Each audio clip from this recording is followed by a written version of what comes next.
Praise the Lord मोर एक पुनर्बार एक नुआ वीडियो रे आपण मानक स्वागत। प्रभु आपण मानक आशीर्वाद करछंती बोली मु विश्वास करूछि। आज आम गोटे विषय आलोचना करबा जे आयुब काहींकी दुख भोग कले बा जड़े धार्मिक व्यक्ति काहींकी दुख भोग करुछंती। आज अनेकों निकट ए प्रश्न उठुछि जे जड़े धार्मिक व्यक्ति को काहींकी परमेश्वर दुख दियंती। अनेके आज ये प्रश्न मध्य प्रत्येक को करि थांती जे जदि आयुब धार्मिक थिले तेबे कौन पाई से दुख भोग कले, एते सफरिंग कौन पाई थिला, आउ ईश्वर कौन पाई शयतान को बा आयुब को परीक्षा कले बोली आमे पचारि थाउ। तो आज मु ए विषय आपण मानक निकट रे प्रेजेंट करबा को चाहूँ जे आयुब दुख भोग करबा पछरे 6टी कारण थिला। आ मु प्रीवियस वीडियो रे गोटे इंग्लिश रे ए वीडियो को डाउनलोड बा अपलोड करिथिली, जोड़ा कि मु आम कॉलेज रे प्रीचिंग करिथिली। आज मु ए विषय को ओडिया रे आपण मान को प्रकाश करबा को जाउछि जे आयुब काहींकी से दुख भोग करिथिले। तो गोटे विषय आपण जानि रखंतु जे परमेश्वर केबे काहाको परीक्षा करंती नाही। जीवित परमेश्वर जे कि आम परमेश्वर से केबे काहाको मंद विषय परीक्षा करंती नाही। आउ जो माने परीक्षित हुअंती से माने निज पाप द्वारा किबा निजर कलुषित द्वारा पाप परीक्षित हुअंती। किंतु आ गोटे विषय जे ईश्वर माने गोटे परमिशन ताकू गोटे चांस दे थांती काकू शैतान को कि मनुष्य को परीक्षा करने पाई। केमिति ए स्टोरी आम देखि पारुछु शैतान प्रत्येक समय जाकि परमेश्वर को भिक्षा मागुछि जे मते आयुबंकर टिके धन दरकार, आयुबंकर टिके शारीरिक अवस्था दरकार, मु तांको नष्ट करिबी तेबे से आपन को त्याग करे बोली से शैतान परमेश्वर को कहउछि। तो आम गोटे विषय देखिबा वर्तमान जिते बेले आम आयुब को जीवन को देखुचु सेते बेले आम देखि पारिबा जे परमेश्वर आयुब को परीक्षा करूनाहांती। किए परीक्षा करुछि? शैतान परीक्षा करुछि। कारण परमेश्वर केबे भी निजर पिला माननकु परीक्षा करंती नाही, किंतु शैतान समस्त को परीक्षा करि थाए। तो जेते एते विषय आमे देखिला पोरे भी आयुब को जीवन रे आमे देखि पारुछु जे से माने दुनिया रे समस्त ठारू सरल आ धार्मिक व्यक्ति थिले कहले भी अतृप्ति हेबो नाही। सेही व्यक्ति आज गोटे एमिति रोग रे पीड़ित होउछंती जोटा कि आमे इमेजिन बा कल्पना मध्य करि पारिबा नाही। तो देखिबा गोटे विषय मने रखंतु परमेश्वर केबे काहाको परीक्षा करंती नाही, किंतु शैतान मनुष्य को परीक्षा करे। कारण आम परमेश्वर सबु बेले शांतिर परमेश्वर आउ उत्तमतार परमेश्वर अटंती। आउ से परमेश्वर केबे भी निज पिला माननकु खराब विषय पकांती नाही। तो प्रथमे गोटे विषय में देखिबा जे आयुब काहींकी परीक्षित हेले बा आयुब काहींकी एते दुख भोग कले। जेते बेले आमे ए विषय को देखिबा गोटे विषय आम जीवन रे पॉइंट रे आसुची जे प्रथम विषय होची शैतान को चुप करिया पाए बोली ईश्वर आयुब को परीक्षा करिया पाए शैतान को आदेश देथिले। आदेश नुहबा गोटे सुयोग देथिले। कारण प्रत्येक समय रे इवेन स्वर्ग को जाइकी ईश्वर को सिंहासन पाखरे ठिया ही शैतान भिक्षा मागुची। कौन भिक्षा मागुची? जे प्रभु मिछरे कौन आयुब तुमको मानुची बा मिछरे कौन आयुब तुम निकट रे आस्था विश्वास रखिची, तुमे ताकू धनी करी अछो, तुमे ताकू उत्तम स्वास्थ्य दे अछो बोली से तुमर गौरव प्रशंसा करुची। आ थरे जदि ए विषय तमे तांको ठारू बा आयुबंको ठारू नहीं जीवो ताहले तुमको से निज मुखरु त्याग करियो बोली शैतान कहूची। सेते बेले परमेश्वर ताको गोटे सुयोग देले जे तू प्रथमे जाइकी तार समस्त धन नष्ट करे किंतु तांको छुईबू नाही। जेतेला आपण आयुब पुस्तक भलरे पढ़िबे ए विषय को पाइबे जे प्रथमे परमेश्वर गोटे सुयोग देले जे समस्त विषय तार नष्ट करे किंतु ता शरीर को स्पर्श करे नाही बोली गोटे सुयोग देले। तापरे शैतान जाइकी कौन करुची? समस्त विषय को से आयुबर समस्त विषय को नष्ट करुअछि। शैतान समस्त विषय नष्ट कला पोरे से समस्त विषय आयुबर पिला छुआ आउ तांकर जेते धन संपत्ति तांकर दास दासी समस्त विषय को नष्ट कला पोरे ମଧ୍ୟ ସମସ୍ତ ବିଷୟ ନଷ୍ଟ କଲା ପରେ ମଧ୍ୟ ଆଇବ ତ୍ୟାଗ କରୁନାହାନ୍ତି ପରମେଶ୍ୱରଙ୍କୁ। ସେ କ'ଣ କହିଲେ, ଈଶ୍ୱର ଦେଇଥିଲେ ଆଉ ଈଶ୍ୱର ନେଇଗଲେ ବୋଲି ଏ ବିଷୟକୁ ସେ ବା ପରିପ୍ରକାଶ କରୁଛନ୍ତି ନିଜ ମୁଖରୁ। ତ ଯେତେବେଳେ ଆମେ ଦେଖୁଛୁ ଯେ ଆଇବ ଶେଷ ପର୍ଯ୍ୟନ୍ତ ଧୈର୍ଯ୍ୟ ଧରିଲେ, ଯଦ୍ୱାରା ଶୟତାନ ଆଉ କିଛି କରିପାରିଲା ନାହିଁ। ସେ ଭାବିଲା ଏଠି ମୁଁ ପାରିଲି ନାହିଁ। ତାପରେ ସେକେଣ୍ଡ ଟାଇମ୍ ଆଉ ଥରେ ଗଲା ପରମେଶ୍ୱରଙ୍କ ନିକଟରୁ ଆଉ କହୁଛି, ତୁମେ କ'ଣ ବେକାରେ ତାକୁ, ସେ କ'ଣ ବେକାରେ ତୁମକୁ ତ୍ୟାଗ କରୁନାହିଁ, ତୁମେ ତାକୁ ଉତ୍ତମ ସ୍ୱାସ୍ଥ୍ୟ ଦେଇଛ। ତ ପରମେଶ୍ୱର ଆଉ ଗୋଟେ ସୁଯୋଗ ଦେଲେ ଯେ ତୁ ତାର ସମସ୍ତ ଶରୀରକୁ ନଷ୍ଟ କରେ କିନ୍ତୁ ତାର ଜୀବନକୁ ଛାଡ଼ିଦେ ବୋଲି ସେକେଣ୍ଡ ଚାନ୍ସ ଦେଲେ। ତ ସେତେବେଳେ ଆମେ ଦେଖୁଛୁ ଯେ ଶୟତାନ ପୁଣି ଥରେ ଯାଇକି ଏମିତି ଏକ ରୋଗରେ ଆୟବଙ୍କୁ ଆକ୍ରାନ୍ତ କଲା ଯାହାକି ଆମେ କଳ୍ପନା କରିପାରିବା ନାହିଁ। ଯେଉଁଟାକି ମାନେ ଏମିତି ରୋଗ, ଯେତେବେଳେ ଆପଣ ଆୟବ ପୁସ୍ତକ ପଢ଼ିବେ ତାଙ୍କର ମାଂସ ସୁଦ୍ଧା ଝଡ଼ି ପଡ଼ୁଥିଲା। ମାନେ ଆମେ ବଞ୍ଚିକି ମରିଥିବା ମଣିଷ ପରି ତାଙ୍କର ଗୋଟେ ଶାରୀରିକ ଅବସ୍ଥା ଥିଲା।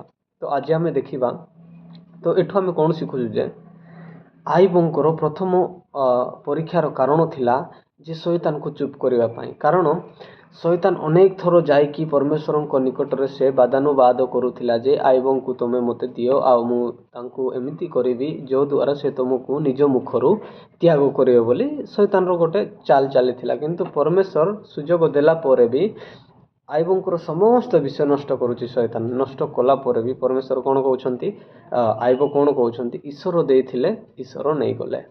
ତ ଏଠୁ ଆମେ କ'ଣ ଶିଖୁଛୁ ଯେ ଆଜି ଯଦି ଆମମାନଙ୍କ ଜୀବନରେ ପରୀକ୍ଷା ଆସୁଛି କିମ୍ବା କୌଣସି ଦୁଃଖ କ'ଣ ଯନ୍ତ୍ରଣା ଆସୁଛି, ତାହା ନୁହେଁ ଯେ ଆମେ ଖରାପ ଅଟୁ ବା ଆମେ ଧାର୍ମିକ ଅଟୁ, ନୁହେଁ। ଆମ ଜୀବନରେ ପରୀକ୍ଷା ଆସୁଛି ପରମେଶ୍ୱରଙ୍କ ଠାରୁ ବା ପରମେଶ୍ୱରଙ୍କ ଦ୍ୱାରା ଶୟତାନ ମାଧ୍ୟମରେ, ପରମେଶ୍ୱରଙ୍କ ଦ୍ୱାରା ଶୟତାନଙ୍କ ଦ୍ୱାରା ପରମେଶ୍ୱରଙ୍କ ମାଧ୍ୟମରେ। ଯେ ପରମେଶ୍ୱର ଚାହାନ୍ତି ଆମେ ଶୟତାନକୁ ଚୁପ୍ କରିବା। କାହାକୁ? ଶୟତାନକୁ ଆମେ ଚୁପ୍ କରିବା। ଆମ ଜୀବନରେ ଯଦି ପରୀକ୍ଷା ଆସୁଛି, ସେ ପରୀକ୍ଷା ଶୟତାନକୁ ଚୁପ୍ କରିବା ପାଇଁ। କାରଣ ଶୟତାନ ଆମମାନଙ୍କୁ ପରୀକ୍ଷା କରୁଛି, ଯେମିତିକି ସେ ଯୀଶୁଖ୍ରୀଷ୍ଟଙ୍କୁ କରିଥିଲା। ଯୀଶୁଖ୍ରୀଷ୍ଟ ମଧ୍ୟ ଶୟତାନକୁ କ'ଣ କରିଥିଲେ? ଚୁପ୍ କରିଥିଲେ। ତ ଆଇବଙ୍କର ଦୁଃଖର କାରଣ ଏଇଟା ଥିଲା ବା ପରୀକ୍ଷାର କାରଣ ଏଇଟା ଥିଲା ଯେ ଈଶ୍ୱର ଚାହୁଁଥିଲେ ଆଇବ ଶୟତାନକୁ କ'ଣ କରୁ? ଚୁପ୍ କରୁ। ଆଉ ଆଇବ ମଧ୍ୟ ନିଜ ଧୈର୍ଯ୍ୟ ଦ୍ୱାରା ସେ କ'ଣ କରୁଛନ୍ତି? ଶୟତାନକୁ ଚୁପ୍ କରୁଛନ୍ତି। ଶେଷରେ ଶୟତାନ ଏମିତି ସାଇଲେନ୍ସ ହେଲା, ଆଇବ ପୁସ୍ତକର 3 ପର୍ବ ପରେ ଆଉ ଶୟତାନର କୌଣସି ନାମ ଆପଣମାନେ ପାଇବେ ନାହିଁ। ଯେଉଁଟାକି ଆଇବ ପୁସ୍ତକରେ ଆପଣମାନେ ପଢ଼ିଲେ ଦେଖିପାରୁଥିବେ ଯେ 3 ପର୍ବ ପରେ ଶୟତାନର କୌଣସି ମେନସନ୍ ନାହିଁ। କାରଣ ସେ ଶାନ୍ତ ରହିଗଲା, ସେ ଚୁପ୍ ରହିଗଲା। କାରଣ ଆଇବଙ୍କୁ ସେ ହରାଇ ପାରିଲା ନାହିଁ। ତାଙ୍କର ଧନ ଆଉ ତାଙ୍କର ସ୍ୱାସ୍ଥ୍ୟକୁ ସେ ନଷ୍ଟ କରିଥିଲା, କିନ୍ତୁ ତାଙ୍କର ବିଶ୍ୱାସକୁ ସେ ନଷ୍ଟ କରିପାରୁନାହିଁ। କିନ୍ତୁ ଆଜି ଆମ ଜୀବନରେ ଯଦି ଆମେ ଗୋଟେ ମାସ ଗୋଟେ ସପ୍ତାହ ଜ୍ୱର ହେଲେ ମଧ୍ୟ ଆମେ ଭାବୁଛୁ ପରମେଶ୍ୱର ମୋତେ ଦେଖୁନାହାନ୍ତି। ନା, ପରମେଶ୍ୱର ଦେଖୁଛନ୍ତି। ସେ ଆଇବକୁ ମଧ୍ୟ ଦେଖୁଥିଲେ, କିନ୍ତୁ ସେ ଚାହାନ୍ତି ଆପଣ ଶୟତାନଙ୍କୁ ହରାନ୍ତୁ ବା ଶୟତାନକୁ ଆପଣ ଚୁପ୍ କରନ୍ତୁ। ଯେମିତି ଯେଉଁ ଶୟତାନ ପରମେଶ୍ୱରଙ୍କ ନିକଟକୁ ଯାଇ ଆଇବଙ୍କ ଶରୀର ବିଷୟରେ ବା ଧନ ସମ୍ପତ୍ତି ବିଷୟରେ ଗୋଟେ ପରମିଶନ ମାଗିକି ଆସିକି ସମସ୍ତ ବିଷୟ ନଷ୍ଟ କଲା ପରେ ବି ଆଇବ କ'ଣ କରୁଛନ୍ତି? ଈଶ୍ୱର ଦେଇଥିଲେ ଈଶ୍ୱର ନେଇଗଲେ। ଯେଉଁ ଆନ୍ସାର ଦ୍ୱାରା ବା ଯେଉଁ ଉତ୍ତର ଦ୍ୱାରା ଶୟତାନ କ'ଣ ହେଇଗଲା? ଚୁପ୍ ହେଇଗଲା। ତ ଆଜି ଆମମାନଙ୍କୁ ଚିନ୍ତା କରିବାକୁ ପଡ଼ିବ ଯେ ଆମେ ଶୟତାନକୁ ଚୁପ୍ କରିପାରୁଛୁ କି ଆଇବଙ୍କ ପରି। ଆଉ ଦ୍ୱିତୀୟ ବିଷୟଟି ହେଲା ଯେ ଆଇବ ଈଶ୍ୱରଙ୍କୁ ଦେଖିବାକୁ ଚାହୁଁଥିଲେ। କ'ଣ? ଆଇବ ଈଶ୍ୱରଙ୍କୁ ଦେଖିବାକୁ ଚାହୁଁଥିଲେ କିନ୍ତୁ କେବେ ଦେଖିନଥିଲେ। ଆପଣ ଯଦି ପଢ଼ିବେ ଆଇବ ପୁସ୍ତକ 42:5 ପଦରେ ସେଠି ଲେଖା ହେଇଛି ଯେ ଆଇବ ପରମେଶ୍ୱରଙ୍କୁ କେବେ ବି ଦେଖିନଥିଲେ, କିନ୍ତୁ ସେଇ ଦୁଃଖ ଭୋଗ ପରେ ସେ ପରମେଶ୍ୱରଙ୍କୁ ଦେଖିପାରୁଛନ୍ତି। ଲିଟେରାଲି ନୁହେଁ, କିନ୍ତୁ ବିଶ୍ୱାସର ଚକ୍ଷୁ ଦ୍ୱାରା ସେ କାହାକୁ ଦେଖୁଛନ୍ତି? ପରମେଶ୍ୱରଙ୍କୁ ଦେଖୁଛନ୍ତି। ଆମେ ଯଦି ଦେଖିବା ଏଇ ଆଇବ 42:5 ଲେଖା ହେଇଛି ଯେ ଆଇବ ପରମେଶ୍ୱରଙ୍କୁ କେବେ ବି ଦେଖିନଥିଲେ। ଏତେ ବିଶ୍ୱସ୍ତତା ସହିତ ଜୀବନ କାଟିଥିଲେ ମଧ୍ୟ ସେ ପରମେଶ୍ୱରଙ୍କୁ ଦେଖିପାରିନଥିଲେ। କିନ୍ତୁ ଏମିତି ଦୁଃଖ ଆସିଲା ତାଙ୍କ ଜୀବନରେ ଯଦ୍ୱାରା ପରମେଶ୍ୱର ତାଙ୍କୁ ଦେଖା କରିବାକୁ ଆସୁଛନ୍ତି। ତ ଯେତେବେଳେ ଆମେ ଦେଖିବା ସମସ୍ତ ପୁସ୍ତକ ଆମେ ପଢ଼ିବା, ଆପଣମାନେ ବୁଝିପାରିବେ ଯେ ତାଙ୍କର ଦୁଃଖର କାରଣ ଏହା ଥିଲା ଯେ ସେ ଯେପରି ପରମେଶ୍ୱରଙ୍କୁ ଦେଖିପାରିବେ। ତ ତାଙ୍କ ଜୀବନରେ ଏତେ ଦୁଃଖ ହେଲା ପରେ ସେ ସିଚୁଏସନ୍ ଏମିତି ତାଙ୍କୁ ଆଣିଲା ଯେ ସେ ପରମେଶ୍ୱରଙ୍କୁ ଦେଖିପାରୁଛନ୍ତି ବିଶ୍ୱାସର ଆଖି ସହିତ। ପୂର୍ବ ଦିନମାନଙ୍କରେ ଆଇବ ନିଜକୁ ବେଳେବେଳେ ସେ ଭାବୁଥିଲେ ମୁଁ ଧାର୍ମିକ, ମୁଁ ଭଲ ମଣିଷ। ହଁ, ସେ ଧାର୍ମିକ ଥିଲେ ସତ, କିନ୍ତୁ ତାଙ୍କ ଜୀବନରେ କିଛି ଅହଙ୍କାର ବା କିଛି ପ୍ରାଇଡ଼ନେସ୍ ଥିଲା, ଯଦ୍ୱାରା ସେ ସବୁବେଳେ ତାଙ୍କ ବନ୍ଧୁମାନଙ୍କୁ ମଧ୍ୟ କହୁଥିଲେ ଯେ ମୁଁ କିଛି ଭୁଲ କରିନାହିଁ, ମୁଁ କିଛି କରିନାହିଁ। ନାଇଁ, ତାଙ୍କର ଯେଉଁଟା ଥିଲା ତାଙ୍କ ଜୀବନରେ, ଯେଉଁଟା ପରମେଶ୍ୱରଙ୍କ ଯୋଜନା ଥିଲା, ସେଇଟାକୁ ସେ ବୁଝିପାରୁନଥିଲେ। ଯଦ୍ୱାରା ସେ ତାଙ୍କ ବନ୍ଧୁମାନେ ଯେତେବେଳେ କ୍ରିଟିସାଇଜ୍ କରୁଛନ୍ତି ତାଙ୍କୁ, ସେତେବେଳେ ସେ କହୁଛନ୍ତି ଯେ ମୁଁ କିଛି ଭୁଲ କରିନାହିଁ, ମୁଁ ନିର୍ଦ୍ଦୋଷ ଅଟେ। ହଁ, କିନ୍ତୁ ସେ ଭୁଲି ଯାଇଥିଲେ ଯେ ଏହା ପରମେଶ୍ୱରଙ୍କ ଆଡ଼ୁ ହୋଇଅଛି ବୋଲି। ଆପଣ ଆଉ ମୋ ଜୀବନରେ ଆମମାନଙ୍କୁ ବୁଝିବାକୁ ପଡ଼ିବ ଯେ ମୋ ଜୀବନରେ ପରୀକ୍ଷା କ'ଣ ପାଇଁ ଆସୁଛି, ଏହା ପରମେଶ୍ୱରଙ୍କ ପରମେଶ୍ୱରଙ୍କର ଇଚ୍ଛା ଅନୁଯାୟୀ ନା ମୋ ପାପ ଯୋଗୁଁ, ଏହା ଆମମାନଙ୍କୁ ବୁଝିବାକୁ ପଡ଼ିବ। ଅନେକ ସମୟରେ ଆୟବଙ୍କର କ'ଣ ଥିଲା, ସେ ପରମେଶ୍ୱରଙ୍କୁ କେବେ ଦେଖିନଥିଲେ, ତ ସେ ଭାବୁଥିଲେ ମୋ ଧାର୍ମିକତା ହେତୁ ମୁଁ ଭଲରେ ରହୁଛି, ମୋ ଧାର୍ମିକତା ହେତୁ ମୁଁ ଧନୀ ହେଇଛି। ନା, ଏହା ପରମେଶ୍ୱରଙ୍କର କ'ଣ ଅଟେ, କୃପା ଅଟେ ବା ପରମେଶ୍ୱରଙ୍କର ଅନୁଗ୍ରହ ଅଟେ। ଏହା ଭୁଲି ଯାଇଥିଲେ ଆଇବ। ହଁ, ସେ ଥିଲେ ଧାର୍ମିକ, କିନ୍ତୁ ସେ ପରମେଶ୍ୱରଙ୍କ ଅନୁଗ୍ରହକୁ ଭୁଲି ଯାଇଥିଲେ। ସେ ଭାବୁଥିଲେ ମୋର କର୍ମ ମୋତେ ଧାର୍ମିକ କରିଅଛି। ନା ହୁଏ, ପରମେଶ୍ୱରଙ୍କର ଅନୁଗ୍ରହ ଆମମାନଙ୍କୁ ଧାର୍ମିକ କରିଥାଏ, ଏହା ସେ ଭୁଲି ଯାଇଥିଲେ। ସେଥିପାଇଁ ତାଙ୍କର ସିଚୁଏସନ୍ ଏମିତି ହେଲା ଯେ ଶେଷରେ ସେ ଦୁଃଖ ଭୋଗ ଦ୍ୱାରା ପରମେଶ୍ୱରଙ୍କୁ ଦେଖିପାରୁଛନ୍ତି। ତ ଆପଣମାନଙ୍କୁ ମୁଁ ଏହା କହିବାକୁ ଚାହେଁ ଯେ ଆଜି ଯଦି ଆପଣଙ୍କ ଜୀବନରେ ଦୁଃଖ କଷ୍ଟ ଆସୁଛି ବା ପରମେଶ୍ୱରଙ୍କ ପାଇଁ ବା ସୁସମାଚାର ପାଇଁ ଆପଣମାନଙ୍କ ଜୀବନରେ ଦୁଃଖ କଷ୍ଟ ଆସୁଛି, ଆପଣମାନେ ମଧ୍ୟ ଆଇବଙ୍କ ପରି ଗୋଟେ ଦିନ ପରମେଶ୍ୱରଙ୍କୁ ଦେଖିବାକୁ ଯାଉଛନ୍ତି। ଆଇବ ତ କେବଳ ବିଶ୍ୱାସର ଆଖି ସହିତ ଦେଖିଲେ, କିନ୍ତୁ ଆପଣ ଆଉ ମୁଁ ଗୋଟେ ଦିନ ପରମେଶ୍ୱରଙ୍କୁ ସାମ୍ନାରେ ବା ଜଣେ ମନୁଷ୍ୟ ଭାବରେ ବା ଜଣେ କଥୋପକଥନ କରିପାରୁଥିବା ଜଣେ ବ୍ୟକ୍ତି ଭାବରେ ଆମମାନେ ପରମେଶ୍ୱରଙ୍କୁ ଦେଖା କରିବାକୁ ଯାଉଛି। କେଉଁଠି? ସେଇଟା ସ୍ୱର୍ଗରେ। ଆଉ ସେଥିପାଇଁ ଆଜି ଆମମାନଙ୍କୁ ଆଇବଙ୍କ ପରି ଅନେକ ବିଷୟରେ ଦୁଃଖ ଭୋଗ କରିବାକୁ ମଧ୍ୟ ପଡ଼ିବ। ଆଉ ତୃତୀୟ ବିଷୟ ହେଲା ଯେ ଆଇବ ଏଇ ପରୀକ୍ଷା ଦ୍ୱାରା ବା ଏଇ ଦୁଃଖ ଭୋଗ ଦ୍ୱାରା ନିଜକୁ ଜାଣିପାରିଲେ। କେମିତି? ଯେ ଅନେକ ସମୟରେ ଆମେ ମନୁଷ୍ୟ ଜାତି, ଆମେ ନିଜକୁ ଜାଣିନାହୁଁ। ଆମେ ଭାବୁଛୁ ମୁଁ ବହୁତ ବଳବାନ। ଅନେକ ସମୟରେ ଆମେ ଭାବିଥାଉ ମୁଁ ଶକ୍ତିଶାଳୀ, ମୋ ପରି କେହି ନାହାନ୍ତି, ଆଉ ମୁଁ ସମସ୍ତଙ୍କ ଠାରୁ ମୁଁ ଅଧିକ ବଳବାନ ବୋଲି ଆମେ ଚିନ୍ତା କରିଥାଉ। କିନ୍ତୁ ଯେତେବେଳେ ଆମେ ଆଇବ ପୁସ୍ତକ ପଢ଼ିବା, ଆଇବ ଧାର୍ମିକ ଥିଲେ, ସରଳ ବ୍ୟକ୍ତି ଥିଲେ, ଧନୀ ଥିଲେ, ସମସ୍ତ ବିଷୟ ଥିଲେ। ସେ କେବେ ବି ନିଜକୁ ଚିହ୍ନି ପାରିନଥିଲେ। କିନ୍ତୁ ଯେତେବେଳେ ତାଙ୍କ ଜୀବନରେ ଦୁଃଖ ଆଉ ଏଇ ପରୀକ୍ଷା ଆସୁଛି, ସେତେବେଳେ ସେ ନିଜକୁ ଜାଣିପାରୁଛନ୍ତି। କ'ଣ ବୋଲି ଜାଣିପାରୁଛନ୍ତି? ଯେ ମୁଁ କୀଟ ମନୁଷ୍ୟ, ମୁଁ ମନୁଷ୍ୟ କୀଟ ମାତ୍ର।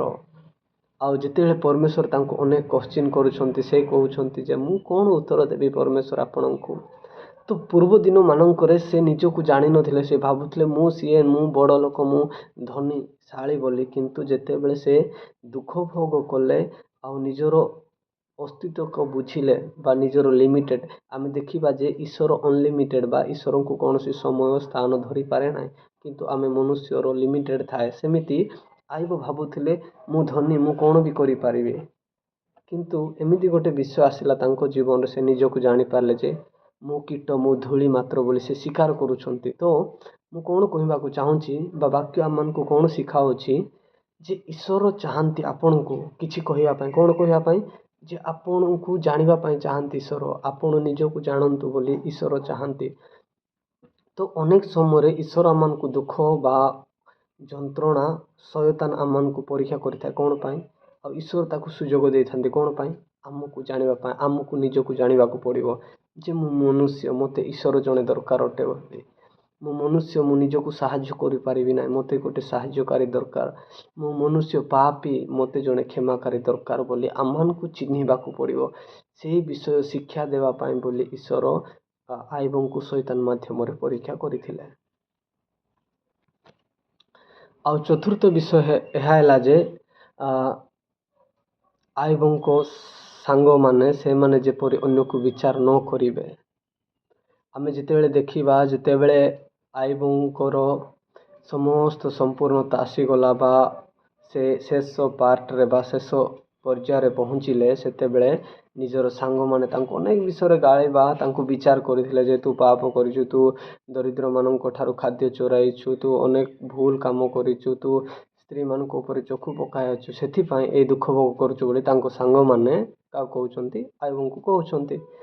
କିନ୍ତୁ ଯେତେବେଳେ ଶେଷରେ ଆମେ ଦେଖିବା ସେମାନେ ଚୁପ୍ ହେଇଗଲେ। କ'ଣ ପାଇଁ? ପରମେଶ୍ୱର ନିଜେ ଆସିକି ସେଇମାନଙ୍କର ପ୍ରଶ୍ନର ଉତ୍ତର ଦେଲେ। ତ ଆଜି ଆମେ ଗୋଟେ ବିଷୟ ଦେଖିବା, ଏଠି କ'ଣ ଶିକ୍ଷା ପାଉଛୁ କହିଲେ, ଯେତେବେଳେ ଜଣେ ଯଦି ଦୁଃଖ ଭୋଗ କରୁଅଛି, ଯଦି କେହି ଆପଣଙ୍କ ଭାଇ ଭଉଣୀ ବା ଯିଏ ବି ହଉ, ଯଦି କିଏ ଦୁଃଖ ଭୋଗ କରୁଛି, ତାଙ୍କୁ ଆପଣମାନେ ହଠାତ୍ରେ ବିଚାର କରନ୍ତୁ ନାହିଁ। କାରଣ ତାହା ଆମେ ଜାଣିନୁ ଯେ ତାହା ଶୈତାନ ଠାରୁ ନା ନିଜ ପାପ ପାଇଁ ନା ପରମେଶ୍ୱର ତାହା ଶୈତାନ ମାଧ୍ୟମରେ ତାକୁ ଦେଇଛନ୍ତି। ଆମେ ତାକୁ ବୁଝିବାକୁ ପଡ଼ିବ। କାରଣ ଆଜି ଅନେକ ସମୟରେ ଯଦି କିଏ କ'ଣ ଟିକେ ଭୁଲ କଲା କି ନ କରିକି ମଧ୍ୟ ଦୁଃଖ ଭୋଗ କରୁଥିଲେ, ଆମେ କହୁଛୁ ଯେ ହଁ ସେ କୌଣସି ନା କୌଣସି ଭୁଲ କାମ କରିଛି, ସେ ବଡ଼ ଭୁଲ କରିଛି, ସେଥିପାଇଁ ସେ ଦୁଃଖ ଭୋଗ କରୁଛି ବୋଲି ଆମେ ଭାବୁଛୁ। କିନ୍ତୁ ତାହା ନୁହେଁ। ଆୟୋବ ତ କିଛି ଭୁଲ କରିନଥିଲେ, ତଥାପି ସେ କ'ଣ ପାଇଁ ଦୁଃଖ ଭୋଗ କରୁଅଛନ୍ତି, ଆଉ ତାଙ୍କ ସାଙ୍ଗମାନେ ତାଙ୍କୁ ଅନେକ ବିଷୟରେ ବିଚାର କରୁଅଛନ୍ତି। ଗୋଟେ ବିଷୟ ଆପଣମାନଙ୍କୁ ମୁଁ କହିବାକୁ ଚାହେଁ ଯେ ଯଦି କେହି ଦୁଃଖ ଭୋଗ କରୁଅଛି ବା କୌଣସି ରୋଗଗ୍ରସ୍ତ ଅଟନ୍ତି, ଆମେ ବିଚାର କରିବା ଉଚିତ ନୁହେଁ ଯେ ସେ ଭୁଲ କାମ କରିଛି, ସେଥିପାଇଁ ସେ ଦୁଃଖ ଭୋଗ କରୁଛି। ସେମିତି ହେଇନଥାଏ। ଅନେକ ସମୟରେ ପରମେଶ୍ୱର ଆମମାନଙ୍କୁ ଶିକ୍ଷା ଦେବା ପାଇଁ, ଅନେକ ସମୟରେ ପରମେଶ୍ୱର ଆମମାନଙ୍କୁ ଗୋଟେ ନିଜର ଅସ୍ତିତ୍ୱକୁ ତାକୁ ବୁଝିବା ପାଇଁ ବୋଲି ଶୈତାନ ମାଧ୍ୟମରେ ଆମମାନଙ୍କୁ ପରୀକ୍ଷିତ କରିଥାନ୍ତି। ଆଉ ପରମେଶ୍ୱରଙ୍କର ପରୀକ୍ଷା ଏପରି ଅଟେ ଯେ ଯଦି ସେ ପରୀକ୍ଷା କରନ୍ତି, ତେବେ ସେ ଶେଷରେ ଗୋଟେ ଉତ୍ତମ ବିଷୟ ଆମ ପାଇଁ ରଖିଥାନ୍ତି। ଆଉ ପଞ୍ଚମ ବିଷୟ ହେଲା ଯେ ଆୟୋବ ଯେପରି ନିଜର ଶତ୍ରୁମାନଙ୍କ ପାଇଁ ପ୍ରାର୍ଥନା କରିବେ, ସେଥିପାଇଁ ଏହା ଦୁଃଖ ଘଟିଲା। ଅନେକ ସମୟରେ ତ ଆୟୋବ ନିଜ ଫ୍ୟାମିଲି ପାଇଁ, ନିଜ ପରିବାର ବନ୍ଧୁବାନ୍ଧବମାନଙ୍କୁ ଡାକିକି ସେ ଭୋଜି ପାଳନ କରିକି ଖୁସିରେ ରହୁଥିଲେ। କିନ୍ତୁ ତାଙ୍କର କେବେ ଶତ୍ରୁ ନଥିଲେ, ତ ସେ ଜାଣିନଥିଲେ ଶତ୍ରୁକୁ ପ୍ରେମ କରିବା ବିଷୟ। କିନ୍ତୁ ଯେତେବେଳେ ଆମେ ଏଠି ଆୟୋବ ପୁସ୍ତକ ପଢ଼ୁଛୁ, ଯେତେବେଳେ ସେ ଉତ୍ତମ ସ୍ୱାସ୍ଥ୍ୟ ପାଇବା ପୂର୍ବରୁ ସେ ନିଜର ବନ୍ଧୁ ବା ଶତ୍ରୁମାନଙ୍କ ପାଇଁ ପ୍ରାର୍ଥନା କରୁଛନ୍ତି। କ'ଣ ବୋଲି? ଯେତେବେଳେ ସେ ତାଙ୍କ ସାଙ୍ଗମାନେ ତାଙ୍କୁ ଅନେକ ବିଷୟରେ ବିଚାର କଲା ପରେ ଶେଷ ପର୍ଯ୍ୟାୟରେ ପରମେଶ୍ୱର ତାଙ୍କୁ କହୁଅଛନ୍ତି ଯେ ସେମାନଙ୍କ ପାଇଁ ତୋତେ ପ୍ରାର୍ଥନା କରିବାକୁ ପଡ଼ିବ। ପରମେଶ୍ୱର ଗୋଟେ ଚାନ୍ସ ଦେଲେ ଯେ ଯଦି ତମେ ଯଦି ଆୟୋବ ତାଙ୍କ ସାଙ୍ଗମାନଙ୍କ ପାଇଁ ପ୍ରାର୍ଥନା କରିବେ, ତେବେ ସେମାନେ କ୍ଷମା ପାଇବେ, ନହେଲେ ନାହିଁ। ତ ସେଥିପାଇଁ ଆୟୋବଙ୍କୁ ଗୋଟେ ପରୀକ୍ଷା ଥିଲା, ସେଇଟା ବି ଗୋଟେ ପରୀକ୍ଷା ଥିଲା ଯେ ସେ ଶତ୍ରୁକୁ କ୍ଷମା କରିବେ କି ନାହିଁ। ଆଉ ଆମେ ଯେତେବେଳେ ପଢ଼ିବା ଆୟୋବ ପୁସ୍ତକ, ଆପଣମାନେ ପାଇବେ ଶେଷ ପର୍ଯ୍ୟାୟରେ ଯେ ଆୟୋବ 7ଟି ବଳଦକୁ ବଳି ଦେଇ ସେମାନଙ୍କୁ କ୍ଷମା କରୁଛନ୍ତି ବା ସେମାନଙ୍କ ପାଇଁ ପ୍ରାର୍ଥନା କରୁଅଛନ୍ତି। ମୁଁ ଏଇ ବିଷୟ ଆପଣମାନଙ୍କୁ କହିବାକୁ ଚାହୁଁଛି ଯେ ଯଦି ଆପଣମାନଙ୍କ ଜୀବନରେ ଦୁଃଖ ଆସୁଛି, କଷ୍ଟ ଆସୁଛି, ପରମେଶ୍ୱର ଚାହାନ୍ତି ଆପଣ କିଛି ଶିଖନ୍ତୁ। ଆପଣ ମଧ୍ୟ ଶତ୍ରୁକୁ ପ୍ରେମ କରିବା ଶିଖନ୍ତୁ। ଅନେକ ବିଷୟରେ ଏଠି ଆୟୋବ କ'ଣ କରୁଛନ୍ତି? ସେ ନିଜର ଶତ୍ରୁମାନଙ୍କ ପାଇଁ ପ୍ରାର୍ଥନା କରୁଛନ୍ତି, ବଳିଦାନ କରୁଛନ୍ତି। ଆଉ ଶେଷ ବିଷୟ ହେଉଛି ଯେ ଈଶ୍ୱର ଆମମାନଙ୍କୁ ଜଣାଇବାକୁ ଚାହାନ୍ତି ଯେ ଈଶ୍ୱର ଆମ ପାଇଁ ଶେଷରେ ବା ପରୀକ୍ଷାର ଶେଷରେ ବା ପରୀକ୍ଷା ଉତ୍ତୀର୍ଣ୍ଣ ହେଲା ପରେ, ପରୀକ୍ଷା ଜୟ ହେଲା ପରେ କିଛି ବଡ଼ ବିଷୟ ଆମ ପାଇଁ ରଖିଥାନ୍ତି, ଗୋଟେ ବଡ଼ ବ୍ଲେସିଂ ରଖିଥାନ୍ତି, ଗୋଟେ ଆଶୀର୍ବାଦ ରଖିଥାନ୍ତି। ଯେମିତି ଆୟୋବଙ୍କ ଜୀବନରେ ଆମେ ଦେଖିପାରୁଛୁ, ଆୟୋବ ଅନେକ ଦୁଃଖ କଷ୍ଟ ଯନ୍ତ୍ରଣାର ସମ୍ମୁଖୀନ ହେଲେ। ଇଭେନ୍ ତାଙ୍କ ସ୍ତ୍ରୀ ମଧ୍ୟ ତାଙ୍କୁ ଛାଡ଼ିକି ଚାଲିଗଲା। ଶେଷରେ କ'ଣ ହେଉଛି? ଶେଷରେ ସେ ଏତେ ବ୍ଲେସିଂ ପାଇଲେ, ଯେଉଁଟାକି ଡବଲ୍ ବ୍ଲେସିଂ। ଆମେ ଯଦି ଆୟୋବ ପୁସ୍ତକ ପଢ଼ିବା, ଆମେ ଦେଖିବା ଆୟୋବ ଡବଲ୍ ବ୍ଲେସିଂ ରିସିଭ୍ କରୁଛନ୍ତି। କାହାଠାରୁ? ପରମେଶ୍ୱରଙ୍କ ଠାରୁ। ତ ଆପଣମାନଙ୍କୁ ମୁଁ ଏହା କହିବାକୁ ଚାହୁଁଛି ଯେ ଯଦି ଆପଣଙ୍କ ଜୀବନର ପରୀକ୍ଷା ପରମେଶ୍ୱରଙ୍କ ଠାରୁ ହୁଏ, ତେବେ ଆପଣଙ୍କ ଜୀବନର ଶେଷ ଅବସ୍ଥାରେ ଡବଲ୍ ବ୍ଲେସିଂ। ଆଉ ଯଦି ଆପଣଙ୍କ ପରୀକ୍ଷା ନିଜ ପାପ ପାଇଁ ହେଇଥାଏ, ଆପଣଙ୍କ ଦୁଃଖ ବା ଆପଣଙ୍କ କଷ୍ଟ ଯଦି ଆପଣଙ୍କ ନିଜ ପାପ ପାଇଁ ହେଇଥାଏ, ତାହେଲେ ସେଠୁ ଶେଷ ହେବ ନାହିଁ। ଆଉ ଯଦି ପରମେଶ୍ୱରଙ୍କ ଠାରୁ ଏହା ହୋଇଥାଏ, ତେବେ ନିଶ୍ଚୟ ତାହାର ଶେଷ ଅଛି। ତ ଆମେ ଦେଖିବା ଆୟୋବ ନିଜ ଜୀବନରେ ଦୁଃଖ ଭୋଗ କଲେ, ଶାରୀରିକ ଭାବରେ ହଉ ବା ସାମାଜିକ ଭାବରେ ହଉ ଆଉ ସେ ସମସ୍ତ ବିଷୟକୁ ଏଠି ପାଉଛନ୍ତି। ତ ଆଜି ଆମେ ଖ୍ରୀଷ୍ଟଙ୍କ ପାଇଁ ଦୁଃଖ କରୁଛୁ, ଆଉ ଆମେ ଖ୍ରୀଷ୍ଟଙ୍କ ପାଇଁ ମାଡ଼ ବି ଖାଉଛୁ, ଅନେକ ସମୟରେ ଜେଲ୍ ଯାଉଛୁ, ଅନେକ ସମୟରେ ଆମେ ଅନେକ ବିଷୟର ସମ୍ମୁଖୀନ ହେଉଛୁ। ତ ତେବେ ଆମେ କ'ଣ ପାଇବା? ତ ବାଇବେଲରେ ଲେଖାଯାଏ ଯେ ଶିଷ୍ୟମାନେ ଯେତେବେଳେ ଯୀଶୁ ଖ୍ରୀଷ୍ଟଙ୍କୁ ପଚାରୁଛନ୍ତି, ପ୍ରଭୁ ଆମେ ସମସ୍ତ ବିଷୟ ପରିତ୍ୟାଗ କରି ଆପଣଙ୍କ ପଛରେ ଆସୁଛୁ, ତ ଆମର କ'ଣ ଲାଭ ହେବ ବୋଲି ଯୀଶୁ ଖ୍ରୀଷ୍ଟଙ୍କ ଶିଷ୍ୟମାନେ ଯୀଶୁଙ୍କୁ ପଚାରୁଛନ୍ତି। ସେତେବେଳେ ଯୀଶୁ ଖ୍ରୀଷ୍ଟ କ'ଣ ଉତ୍ତର ଦେଉଛନ୍ତି? କେବଳ ଏହି କାଳରେ ନୁହେଁ ବା ଇହ କାଳରେ ନୁହେଁ, ପରକାଳରେ ମଧ୍ୟ ତୁମମାନେ କ'ଣ କରିବ? ବହୁ ଗୁଣ ପାଇବ। ସେମିତି ଆଜି ଆପଣମାନଙ୍କୁ ସମସ୍ତଙ୍କୁ ମୁଁ ଏ ବିଷୟ ଇନକରେଜ୍ କରିବାକୁ ଚାହୁଁଛି ଯେ ପରମେଶ୍ୱର ବା ଯୀଶୁ ଖ୍ରୀଷ୍ଟ ସମସ୍ତ ଖ୍ରୀଷ୍ଟିଆନ ମାନଙ୍କ ପାଇଁ ବା ଖ୍ରୀଷ୍ଟିଆନ ମାନଙ୍କ ପାଇଁ କେବଳ ନୁହେଁ, ଯିଏ ଖ୍ରୀଷ୍ଟଙ୍କୁ ବିଶ୍ୱାସ କରେ, ଖ୍ରୀଷ୍ଟ ବିଶ୍ୱାସୀ ବା ଯିଏକି ଖ୍ରୀଷ୍ଟଙ୍କର ଅନୁଗାମୀ, ସେମାନଙ୍କୁ ସମସ୍ତଙ୍କ ପାଇଁ କ'ଣ ରଖିଛନ୍ତି? ଏକ ନୂତନ ଜୀବନ, ଅନନ୍ତ ଜୀବନ, ଯେଉଁଟା ଆଇବ ତ କେବଳ ଶାରୀରିକ ଜୀବନ ପାଇଲେ, କିନ୍ତୁ ଆମେ ଯେତେବେଳେ ଦେଖିବା ଜଣେ ଖ୍ରୀଷ୍ଟ ଅନୁଗାମୀ ମାନଙ୍କ ବା ଖ୍ରୀଷ୍ଟ ବିଶ୍ୱାସୀ ମାନଙ୍କ ପାଇଁ ପରମେଶ୍ୱର ଅନନ୍ତ ଜୀବନ ରଖିଛନ୍ତି, ଯାହାର ଶେଷ ହୁଏ ନାହିଁ। ହଁ, ଆଇବ ତ ଅନେକ ଧନ ସମ୍ପତ୍ତି ପାଇଲେ, ଅନେକ ଡବଲ ପିଲାମାନେ ପାଇଲା, ଆଉ ଅନେକ ବିଷୟରେ ସେ କ'ଣ ହେଲେ, ତାଙ୍କର ଶରୀର ମଧ୍ୟ ନୂତନୀକୃତ ହେଲା, କିନ୍ତୁ ପୁଣି ଥରେ ସେ ମରିଗଲେ। କିନ୍ତୁ ଯେଉଁମାନେ ଖ୍ରୀଷ୍ଟଙ୍କ ଠାରେ ବିଶ୍ୱାସ କରନ୍ତି ବା ଖ୍ରୀଷ୍ଟଙ୍କ ପାଇଁ ଦୁଃଖ ଭୋଗ କରନ୍ତି, ସେମାନେ ମରିଲେ ହିଁ ବଞ୍ଚିବେ। ତ ମୁଁ ଏଇ ବିଷୟ ଆପଣମାନଙ୍କୁ ଶେଷରେ କହିବାକୁ ଚାହୁଁଛି ଯେ ଯଦି ଆମମାନଙ୍କ ଜୀବନରେ ଦୁଃଖ କଷ୍ଟ ହେଉଛି ବା ଯନ୍ତ୍ରଣା ଆସୁଛି, ଇଏ ତାହା ନୁହେଁ ଯେ ଆମେ ପାପ କରିଛୁ, କି ଇଏ ତାହା ନୁହେଁ ଯେ ମୁଁ ଧାର୍ମିକ ସେଥିପାଇଁ ଈଶ୍ୱର ପରୀକ୍ଷା କରୁଛନ୍ତି ମୋତେ, ନୁହେଁ। ଈଶ୍ୱର କାହାକୁ ପରୀକ୍ଷା କରନ୍ତି ନାହିଁ, ଈଶ୍ୱର କାହାକୁ ମନ୍ଦ ବିଷୟରେ ପରୀକ୍ଷା କରନ୍ତି ନାହିଁ, କିନ୍ତୁ ସେ ଶୟତାନକୁ ଆମମାନଙ୍କୁ ପରୀକ୍ଷା କରିବାକୁ ସୁଯୋଗ ଦିଅନ୍ତି। ସେହି ସମୟରେ ଆମମାନଙ୍କୁ କ'ଣ କରିବାକୁ ପଡ଼ିବ? ପ୍ରଥମ କଥା ହେଉଛି ଆମମାନଙ୍କୁ ଶୟତାନକୁ ଚୁପ୍ କରାଇବାକୁ ପଡ଼ିବ। ଯଦି ଆମମାନଙ୍କ ଜୀବନରେ ଦୁଃଖ କଷ୍ଟ ଆସୁଛି, ଆମମାନଙ୍କୁ ବୁଝିବାକୁ ପଡ଼ିବ ଯେ ଏହା ଶୟତାନ ଠାରୁ, ଆଉ ଶୟତାନକୁ ଆମମାନଙ୍କୁ ଚୁପ୍ କରିବାକୁ ପଡ଼ିବ। ଆଉ ଏହା ବୁଝିବାକୁ ପଡ଼ିବ ଯେ ଈଶ୍ୱର ଆମମାନଙ୍କୁ କୌଣସି ନା କୌଣସି ବିଷୟ ଶିକ୍ଷା ଦେବା ପାଇଁ ଚାହାନ୍ତି। ଆଉ ଥାର୍ଡ଼ ଥିଙ୍ଗ ହେଲା, ଈଶ୍ୱର ଆମମାନଙ୍କ ପାଇଁ କିଛି ବଡ଼ ବ୍ଲେସିଂ ରଖିଛନ୍ତି। ଆମେ ଯଦି ପରୀକ୍ଷାରେ ପାସ୍ ହେବା, ତେବେ ଆମମାନଙ୍କ ପାଇଁ କିଛି ବ୍ଲେସିଂ ରଖିଛନ୍ତି ପରମେଶ୍ୱର। ସେମିତି ଆଜି ଜଗତରେ ଥିବା ପର୍ଯ୍ୟନ୍ତ ଆମେ ଖ୍ରୀଷ୍ଟଙ୍କ ପାଇଁ ଯଦି ଦୁଃଖ ଭୋଗ କରୁଅଛୁ, ତେବେ ଆମମାନଙ୍କ ପାଇଁ ଅନନ୍ତ ଜୀବନ ଅଛି। ଆଉ ଯଦି ଆମେ ନିଜ ପାପ ପାଇଁ ଦୁଃଖ ଭୋଗ କରୁଅଛୁ, ତାହେଲେ ସେଇ ଦୁଃଖର ଶେଷ ନାହିଁ। ଆଉ ଯଦି ଆମମାନେ ପ୍ରଭୁଙ୍କ ପାଇଁ ଦୁଃଖ ଭୋଗ କରୁଅଛୁ, ତାହେଲେ ସେଇ ଦୁଃଖର ଶେଷ ଅଛି। ଆଉ ସେଇ ଦୁଃଖରେ ଏମିତି ଏକ ଅନନ୍ତ ଜୀବନ ଅଛି, ତାହା ସେ ଦୁଃଖ ଆଉ କେବେ ଆପଣଙ୍କୁ ଦେଖା କରିପାରିବ ନାହିଁ, ସେ ଦୁଃଖ ଆପଣ କେବେ ବି ଦେଖିପାରିବେ ନାହିଁ।